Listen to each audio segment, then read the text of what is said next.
আসসালামু আলাইকুম, স্বাগতম ওয়ার্ল্ড নোভা সংবাদে। আমি মোহাম্মদ জুবাইর রহমান আজকের সব আন্তর্জাতিক খবর নিয়ে হাজির হয়েছি। শুরুতেই জানিয়ে দিব সংবাদ শিরোনাম, তারপর বিস্তারিত। ইরানের সঙ্গে যুদ্ধ করতে গিয়ে বড় বিপদে ইসরায়েল। দীর্ঘ যুদ্ধের আশঙ্কা, সামরিক ও অর্থনৈতিক চাপে পড়তে পারে ইসরায়েল। ইরান যুদ্ধে উদ্বেগজনক হারে বাড়ছে হতাহতের সংখ্যা। দফায় দফায় হামলা, তেহরান ছেড়েছে বেশিরভাগ বাসিন্দা। ইউক্রেন যুদ্ধে ৫৫,০০০ সেনার মৃত্যু নিশ্চিত করলেন জেলেন্সকি। দুই দেশ মিলিয়ে হতাহত ২ লাখের পথে। আপনি যদি ইসরায়েলের ধ্বংস চান এবং মুসলিমদের বিজয় চান, তাহলে ভিডিওটিতে একটি লাইক ও চ্যানেলটি সাবস্ক্রাইব করে যাবেন। আসসালামু আলাইকুম, স্বাগতম জানাচ্ছি ওয়ার্ল্ড নোভা সংবাদে। আমি মোহাম্মদ জুবাইর রহমান। এতক্ষণ শুনছিলেন সংবাদ শিরোনাম, এবার বিস্তারিত। মধ্যপ্রাচ্যের ভূ রাজনৈতিক পরিস্থিতি সাম্প্রতিক সময়ে এমন একটি মোড় নিয়েছে যা হয়তো গত কয়েক দশকেও দেখা যায়নি। বিশেষ করে ইরানের সঙ্গে সরাসরি সংঘাতে জড়িয়ে পড়ার পর ইসরায়েল এখন বহুমুখী এবং নজিরবিহীন এক সংকটের মুখোমুখি এসে দাঁড়িয়েছে। এই সংঘাতটি আগের যে কোনো আঞ্চলিক উত্তেজনার চেয়ে সম্পূর্ণ আলাদা, কারণ এবার আর কোনো তৃতীয় পক্ষ বা প্রক্সি নয়, বরং সরাসরি দুটি দেশের মধ্যে সামরিক শক্তি প্রদর্শনের ঘটনা ঘটছে, যা ইসরায়েলের জন্য কৌশলগত দিক থেকে এক বিরাট চ্যালেঞ্জ হয়ে দাঁড়িয়েছে। বিশেষজ্ঞরা মনে করছেন, ভৌগোলিক দূরত্বের কারণে এই সংঘাতে লজিস্টিক সাপোর্ট বা রসদ সরবরাহ বজায় রাখা ইসরায়েলের জন্য অত্যন্ত কঠিন একটি কাজ, কারণ এত দূরের কোনো দেশের সঙ্গে দীর্ঘমেয়াদী সংঘাত পরিচালনার মতো পরিস্থিতি আগে কখনো তাদের মোকাবিলা করতে হয়নি। পাশাপাশি আকাশ প্রতিরক্ষা ব্যবস্থা যেমন আয়রন ডোম বা অ্যারো সিস্টেমের ওপর যে প্রবল চাপ তৈরি হয়েছে, তা যেমন ব্যয়বহুল তেমনি প্রযুক্তিগত দিক থেকেও চরম পরীক্ষামূলক। প্রতিটি মিসাইল বা ড্রোন আটকাতে যে বিপুল পরিমাণ অর্থ ব্যয় হচ্ছে, তা দীর্ঘমেয়াদে যে কোনো দেশের অর্থনীতির জন্যই একটি বিশাল বোঝা। আন্তর্জাতিক বিশ্বও এই সংঘাতকে খুব সতর্কতার সঙ্গে পর্যবেক্ষণ করছে, কারণ মধ্যপ্রাচ্যে এমন একটি বড় মাপের সংঘাত পুরো বিশ্বের জ্বালানি সরবরাহ এবং সাপ্লাই চেনে মারাত্মক প্রভাব ফেলতে পারে। ইসরায়েলের দীর্ঘদিনের মিত্রদেশগুলো এখন প্রকাশ্যে এবং গোপনে উত্তেজনা কমানোর জন্য চাপ দিচ্ছে, কারণ তারা জানে এই সংঘাত আঞ্চলিক সীমানা ছাড়িয়ে বৈশ্বিক রূপ নিতে পারে, যা কারোর জন্যই মঙ্গলজনক হবে না। আপনারা যারা নিয়মিত আন্তর্জাতিক খবরের খোঁজ রাখেন, তারা নিশ্চয়ই বুঝতে পারছেন যে এই মুহূর্তে পরিস্থিতি কতটা জটিল। ভিডিওর এই পর্যায়ে আপনাদের কাছে একটি ছোট অনুরোধ: যদি আমাদের এই বিশ্লেষণমূলক খবর আপনাদের ভালো লাগে, তবে অবশ্যই ভিডিওটিতে একটি লাইক দেবেন এবং চ্যানেলটি সাবস্ক্রাইব করে আমাদের পাশেই থাকবেন, কারণ আপনাদের সমর্থনই আমাদের এ ধরনের নিরপেক্ষ তথ্য তুলে ধরতে সাহায্য করে।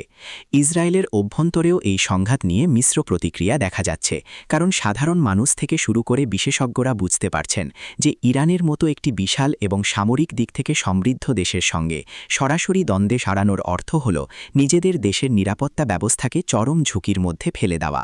এই সংকটের রেশ ধরেই যে বিষয়টি এখন সবচেয়ে বেশি আলোচিত হচ্ছে, তা হলো একটি দীর্ঘমেয়াদী যুদ্ধের আশঙ্কা, যা ইসরায়েলকে একই সঙ্গে চরম সামরিক এবং অর্থনৈতিক চাপের মুখে ফেলে দিতে পারে বলে অর্থনীতিবিদ ও সমর বিশেষজ্ঞরা সতর্ক করছেন।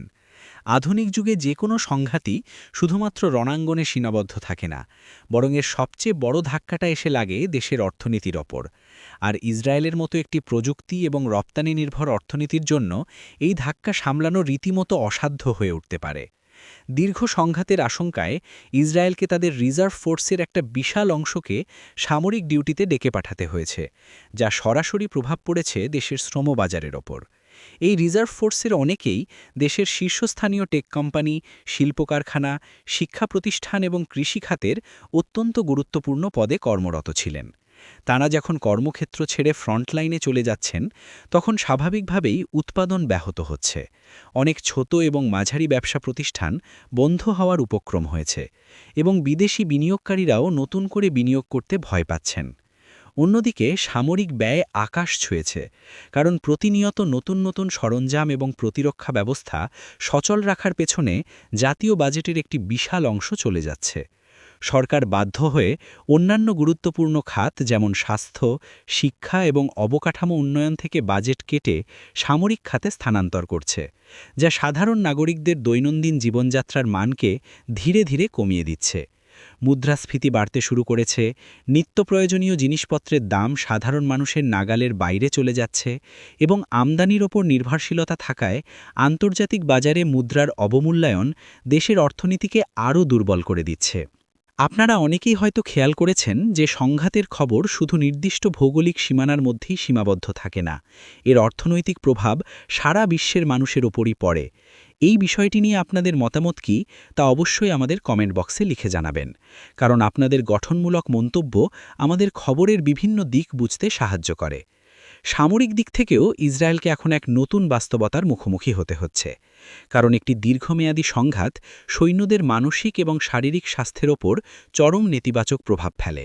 ক্লান্তি, হতাশা এবং একটানা চাপ সামরিক বাহিনীর কার্যকারিতা কমিয়ে দিতে পারে। এছাড়া এত দীর্ঘ সময় ধরে সামরিক সরঞ্জাম সচল রাখা এবং রসদের নিরবিচ্ছিন্ন সরবরাহ নিশ্চিত করা লজিস্টিক্যালি অত্যন্ত জটিল। সংঘাতের এই ধ্বংসাত্মক রূপের সবচেয়ে মর্মান্তিক দিকটি হল ইরান যুদ্ধে উদ্বেগজনক হারে হতাহতের সংখ্যা বৃদ্ধি পাওয়া, যা আন্তর্জাতিক মানবাধিকার সংস্থা এবং সাধারণ মানুষের মনে গভীর শঙ্কা তৈরি করেছে। যে কোনো সংঘাতের পরিসংখ্যান কেবল কিছু সংখ্যা নয়, প্রতিটি সংখ্যার পেছনে থাকে এক একটি পরিবার, এক একটি স্বপ্ন এবং এক একটি হারানো ভবিষ্যৎ। বর্তমানে এই সংঘাতে যেভাবে আধুনিক এবং উচ্চ ক্ষমতাসম্পন্ন সমরাস্ত্র ব্যবহার করা হচ্ছে, তার ফলে সামরিক সদস্যের পাশাপাশি সাধারণ নাগরিকদের হতাহত হওয়ার হারও অতীতের যে কোনো সময়ের তুলনায় অনেক বেশি বলে বিভিন্ন নিরপেক্ষ রিপোর্টে উঠে এসেছে। আবাসিক এলাকা, হাসপাতাল, স্কুল এবং গুরুত্বপূর্ণ বেসামরিক অবকাঠামোগুলো অনেক ক্ষেত্রেই সংঘাতের কেন্দ্রবিন্দু বা এর খুব কাছাকাছি চলে আসায় সাধারণ মানুষ সবচেয়ে বেশি ক্ষতিগ্রস্ত হচ্ছে। আকাশ থেকে ছোড়া মিসাইল বা ড্রোন হামলার ফলে মুহূর্তের মধ্যে বহু মানুষের প্রাণহানি ঘটছে এবং যারা বেঁচে ফিরছেন তাদের অনেকেই গুরুতর আহত হয়ে সারা জীবনের জন্য পঙ্গুত্ব বরণ করছেন। চিকিৎসা ব্যবস্থার ওপর এত বিশাল চাপ পড়েছে যে অনেক হাসপাতালে আহতদের জায়গা দেওয়া বা পর্যাপ্ত চিকিৎসা দেওয়া সম্ভব হচ্ছে না। ওষুধের তীব্র সংকট, বিদ্যুৎ সরবরাহ ব্যাহত হওয়া এবং জরুরি সেবাকর্মীদের ওপর অত্যধিক কাজের চাপের কারণে পরিস্থিতি একটি মানবিক বিপর্যয়ের দিকে এগিয়ে যাচ্ছে। আন্তর্জাতিক রেড ক্রস থেকে শুরু করে বিশ্ব স্বাস্থ্য সংস্থা পর্যন্ত সবাই এই ক্রমবর্ধমান হতাহতের ঘটনায় গভীর উদ্বেগ প্রকাশ করেছে এবং অবিলম্বে সাধারণ নাগরিকদের নিরাপত্তা নিশ্চিত করার জন্য দুই পক্ষের প্রতি জোরালো আহ্বান জানিয়েছে। আমরা জানি যে এই ধরনের খবর শোনাটা মানসিক দিক থেকে বেশ কষ্টদায়ক, তবে বিশ্বের প্রকৃত অবস্থা আপনাদের সামনে তুলে ধরাটা আমাদের দায়িত্ব। আমাদের এই প্রচেষ্টাকে সমর্থন জানাতে দয়া করে আমাদের চ্যানেলটি সাবস্ক্রাইব করুন, যাতে আমরা নিয়মিত আপনাদের কাছে বিশ্বের গুরুত্বপূর্ণ সব খবরের আপডেট পৌঁছে দিতে পারি। এই ভয়াবহতায় সবচেয়ে বেশি ঝুঁকিতে রয়েছে নারী, শিশু এবং বয়স্করা, যারা হামলার সময় দ্রুত নিরাপদ আশ্রয়ে সরে যেতে পারে না। অনেকেই বাধ্য হয়ে নিজেদের বসতবাড়ি ছেড়ে পালানোর চেষ্টা করছে, কিন্তু নিরাপদ রাস্তার অভাবে যাত্রাপথেই অনেকে বিপদের সম্মুখীন হচ্ছেন। এই হতাহতের সংখ্যা শুধু বর্তমান প্রজন্মের জন্যই একটি ট্র্যাজেডি নয়, বরং এটি একটি দীর্ঘমেয়াদী সামাজিক ক্ষত তৈরি করছে, যা সারিয়ে তুলতে কয়েক দশক সময় লেগে যাবে। এদিকে এই সংঘাতের সরাসরি প্রভাব এসে পড়েছে ইরানের রাজধানী তেহরানের ওপর, যেখানে দফায় দফায় হামলার কারণে এক অভূতপূর্ব ভীতিকর পরিস্থিতি সৃষ্টি হয়েছে এবং প্রাণভয়ে বেশিরভাগ বাসিন্দা ইতোমধ্যে শহর ছেড়ে নিরাপদ আশ্রয়ের সন্ধানে ছুটছেন। তেহরান, যা একসময় কোলাহলপূর্ণ এবং প্রাণবন্ত একটি মহানগরী হিসাবে পরিচিত ছিল, তা আজ এক জনশূন্য নগরীতে পরিণত হওয়ার পথে। রাত হলেই সাইরেনের তীক্ষ্ণ শব্দ এবং একের পর এক বিস্ফোরণের প্রচণ্ড আওয়াজে পুরো শহর কেঁপে উঠছে, যার ফলে সাধারণ মানুষের রাতের ঘুম হারাম হয়ে গেছে এবং এক চরম আতঙ্ক প্রতিটি নাগরিকের মনে বাসা বেঁধেছে। আকাশে যুদ্ধবিমানের উপস্থিতি এবং অ্যান্টি এয়ারক্রাফট মিসাইলের ঝলকানিতে এক ভীতিকর পরিবেশ তৈরি হয়েছে। এমন পরিস্থিতিতে বেঁচে থাকার তাগিদে লক্ষ লক্ষ মানুষ নিজেদের সাজানো গোছানো সংসার, ব্যবসা বাণিজ্য এবং স্থাবর সম্পত্তি পেছনে ফেলে শুধুমাত্র নিত্য প্রয়োজনীয় কিছু জিনিসপত্র নিয়ে শহর ছাড়তে বাধ্য হচ্ছেন। শহরের বাইরের দিকে যাওয়া মহাসড়কগুলোতে মাইলের পর মাইল দীর্ঘ যানজট সৃষ্টি হয়েছে, কারণ সবাই চাইছে যত দ্রুত সম্ভব এই বিপদসংকুল এলাকা থেকে দূরে কোথাও গ্রামে বা অপেক্ষাকৃত নিরাপদ কোনো শহরে গিয়ে আশ্রয় নিতে। বাস, ট্রেন এবং অন্যান্য গণপরিবহনগুলোতে উপচে পড়া ভিড়, এমনকি অনেকে পায়ে হেঁটে বা ছোট গাড়িতে করে পরিবার নিয়ে মাইলের পর মাইল পাড়ি দিচ্ছেন চরম অনিশ্চয়তার মধ্যে। আপনাদের কাছে আমাদের একটি প্রশ্ন, সাধারণ মানুষের এই যে অবর্ণনীয় দুর্ভোগ, এই পরিস্থিতি থেকে উত্তরণের উপায় আসলে কি হতে পারে বলে আপনারা মনে করেন? আপনাদের মূল্যবান চিন্তাভাবনা কমেন্ট করে আমাদের সাথে শেয়ার করবেন, আমরা আপনাদের মতামত জানতে খুব আগ্রহী। তেহরান থেকে মানুষের এই বিশাল পলায়নের ফলে শহরের অর্থনীতি এবং দৈনন্দিন জীবনে এক বিশাল শূন্যতা তৈরি হয়েছে। স্কুল, কলেজ, বিশ্ববিদ্যালয় সহ সমস্ত শিক্ষা প্রতিষ্ঠান অনির্দিষ্টকালের জন্য বন্ধ ঘোষণা করা হয়েছে। বড় বড় শপিং মল, বাজার এবং ব্যবসায়িক কেন্দ্রগুলো জনশূন্য হয়ে পড়েছে, যার ফলে সাপ্লাই চেনেও বড় ধরনের ঘাটতি দেখা দিয়েছে। যারা কোনো কারণে শহর ছাড়তে পারছেন না, বিশেষ করে দরিদ্র বা অসুস্থ মানুষ, তারা বাধ্য হয়ে আন্ডারগ্রাউন্ড সাবওয়ে স্টেশন বা মাটির নিচের বেসমেন্টগুলোতে দিনের পর দিন লুকিয়ে থাকছেন মানবেতর অবস্থায়।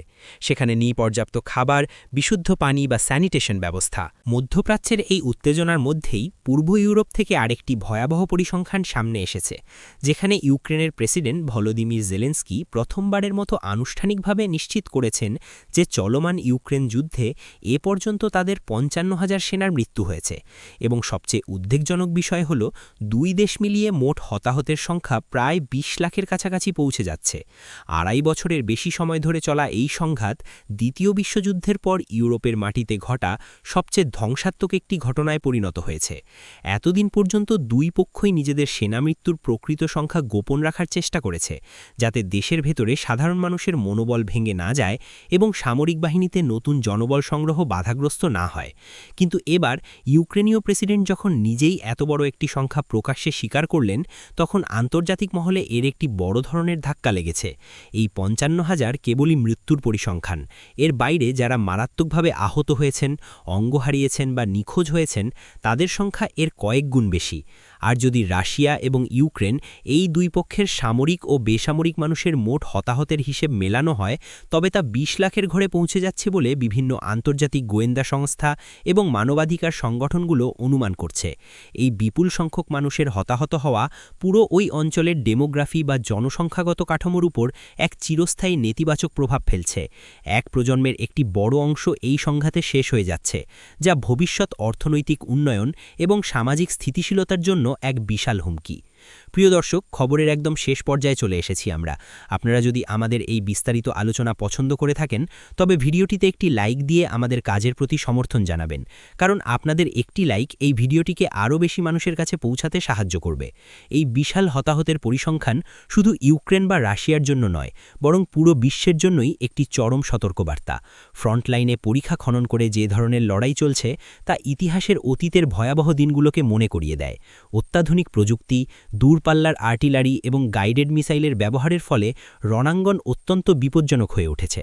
এই সংঘাতে যেমন লাখো মানুষ ক্ষতিগ্রস্ত হচ্ছে, তেমনি এর প্রভাব ছড়িয়ে পড়ছে বিশ্ব অর্থনীতিতে। জ্বালানি ও খাদ্যের দাম বৃদ্ধি, সাপ্লাই চেইন ভেঙে পড়া এবং মুদ্রাস্ফীতির কারণে বিশ্বের প্রতিটি প্রান্তের মানুষ এই সংঘাতের পরোক্ষ শিকার হচ্ছে।